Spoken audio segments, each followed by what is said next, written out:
with I'm so sorry to. Ji. We've got Mr. Taj Haider online, who is with the PPP. We have a PPP government now, a majority government in the federal capital. Assalamu alaikum, Taj Haider साहब. Thank you so much for joining us today. हमारी गुफ्तगू हो रही है आज बल्तिस्तान गिलगित के इलाके पे, कश्मीर पॉलिसी पे. अब हमारे साथ मौजूद है हमारे स्टूडियोज़ में जनाब नवाज़ खान नाजी साहब, जो कि फाउंडर हैं ऑफ बलाविस्तान के. इन्होंने हमें बहुत इसकी हिस्ट्री बताई. आप ये बताइए कि this is the new name which they have conceived for the state of Baltistan and Gilgit, जिसमें चित्राल वगैरह सब कुछ आ जाता है. आप ये बताइए, वहाँ पे हमेशा से पीपीपी की अक्सरियत रही है और बेनज़ीर भुट्टो साहिबा ने भी before her tragic assassination she had also talked about इस एरिया में बहुत सी जो चीज़ें have been overlooked and not the rights not which have not been given to them. तो असेंबली की भी उन्होंने बात की थी मेरे ख्याल में. आप किस तरह ये देख रहे हैं now with your government being the ruling party? देखिए, चित्राल है सूबे सरहद में. चित्राल शुमाली इलाकों का हिस्सा नहीं है. इसी बात पे गुफ्तगू हो रही है ताज साहब. वो नहीं मानते हैं कि ये सूबा सरहद का इलाका है. देखिए, जोग्राफियाई तौर पे, आइन के तौर पे वादी चित्राल इस वक्त सूबे सरहद में है.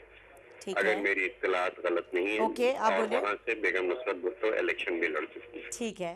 अच्छा, ये नॉर्दर्न एरियाज जो हैं, यहाँ पे पूरी जद्दोजहद आज़ादी यहाँ पे शुरू हुई. गिलगित के अंदर ब्रिगेडियर घनसारा सिंह डोगरा राज के वहाँ पे रिप्रेजेंटेटिव थे. वहाँ के लोग जो थे वो उठे, उन्होंने वहाँ पे डोगरा राज के खिलाफ जंग आज़ादी लड़ी. मेरे ख्याल से कर्नल हुसैन थे, सॉरी कर्नल मिर्जा हसन, जो कि कमांडर इन चीफ थे अफवाज आज़ादी के. और उन्होंने गिलगित को आज़ाद कराया और आज़ाद जमहूरिया गिलगित उन्होंने ऐलान किया. साथ ही साथ अब्बास एक उनके थे साथी, वो पैदल चल के आए थे पिंडी और उन्होंने मोहम्मद अली जिन्ना कायद आज़म को खत लिखा था कि हम पाकिस्तान में शामिल होना चाहते हैं. तो आज़ाद जमहूरिया गिलगित कायम रही 17-18 दिन और उसके बाद मैं बिल्कुल अग्री कर रही हूँ ताज साहब. ये सारी उन्होंने हमें काफ़ी हद तक हिस्ट्री बताई. What my viewers would like to know is that इस इलाके को they feel they are deprived because Pakistan 1947 के बाद Pakistan never openly declared them a part of Pakistan in its constitution, in any of its constitutions. They are a part of Pakistan. They have always been a part of Pakistan. Northern areas उनको कहा गया.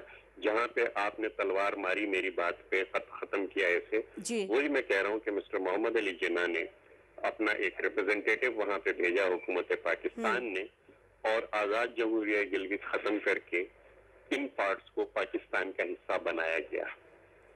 तो ये तारीखी हकीकत है. और हुकूमत पाकिस्तान का एक, मुझे इस वक्त नाम याद नहीं आ रहा, आपने नोटिस नहीं लिया, नहीं तो मैं इसकी तैयारी कर लेता.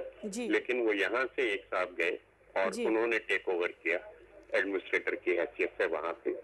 उसके बाद कोई तहसीलदार थे जो आप बता रहे हैं, नाम इन्होंने नहीं बताया. इसे सरदार खान आलम साहब, apparently सरदार खान आलम साहब जो तहसीलदार थे अकॉर्डिंग टू नवाज साहब, वहाँ गए थे और उन्होंने उसको टेक ओवर किया.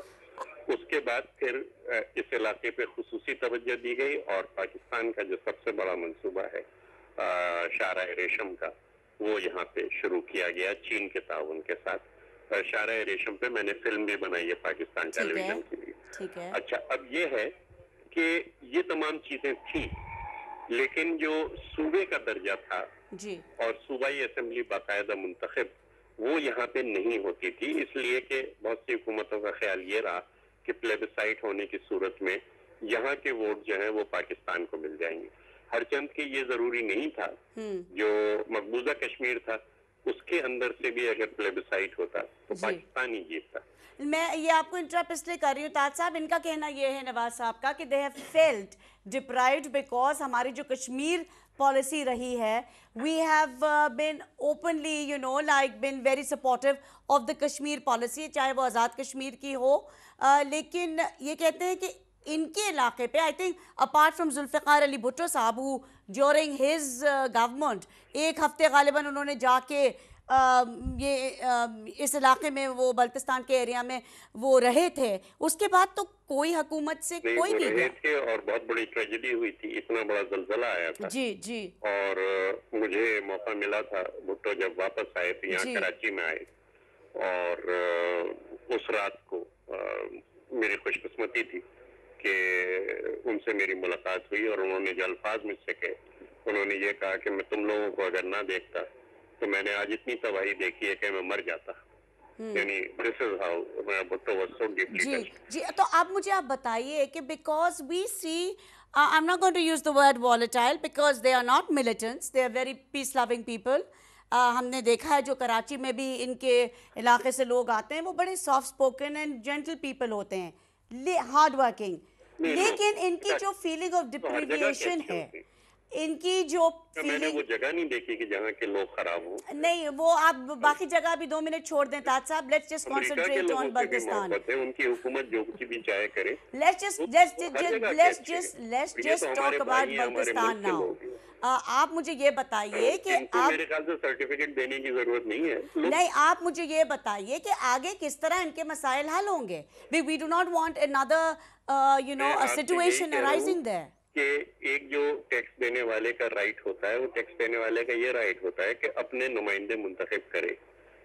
بی بی شہید نے یہاں پہ پہلی دفعہ کاؤنسل بنائی اور ان کو یہ حق ملا کہ وہ اپنے نمائندے منتخب کریں اور خود اپنے علاقے پہ اپنے نمائندوں کے ذریعے حکومت کریں. Okay, Mr. Ali Nawaz, I'm sorry I'm interrupting you, but میری knowledge is much less. Ali Nawaz صاحب آپ سے کچھ کہنا چاہ رہے ہیں, جی بولیے. نہیں میم, پہلے میری سن. اچھا آپ کہہ لیں. اب یہ ہے کہ جو ان کا ایک مطالبہ ہے کہ صوبے کی حیثیت دی جائے. جی ہاں. اچھا, اس کو ہم جائز مطالبہ سمجھتے ہیں. اس میں جو مسئلہ پیدا ہو رہا ہے وہ یہ ہے کہ آئین پاکستان میں صوبے دیے ہوئے کہ یہ ہمارے صوبے ہیں, اور اس کے اندر گنجائش یہ رکھی گئی ہے کہ اور دوسرے علاقے کے جو باقاعدہ طور پہ شامل ہونے چاہیں. اچھا, اب اس میں آپ کو ایک 5واں صوبہ دینے کے لیے آئین میں ترمیم لانی پڑے گی, اور کبھی ہماری یہ اتنی اکثریت نہیں ہوئی کہ ہم آئین میں ترمیم لائیں. بہرحال جو بھی اس میں فیصلہ ہوگا وہ ان کی منتخب کونسل وہاں موجود ہے کہ جو کہ بی بی شہید نے بنائی ہے. اس منتخب کونسل کے جو بھی فیصلے ہوتے ہیں ان سے بڑے کلوز کنسلٹیشن کے ساتھ جو ہے وہ آئندہ کے بارے میں. Okay, I think now we must listen to him. یا کچھ کہنا چاہ رہے ہیں آپ سے. جی. میں یہ گزارش کرنا چاہوں گا کہ ہم زندگی بھر جو ہے جرنیلوں کو اور اسٹیبلشمنٹ کے لوگوں کی مخالفت, ایون دن گالی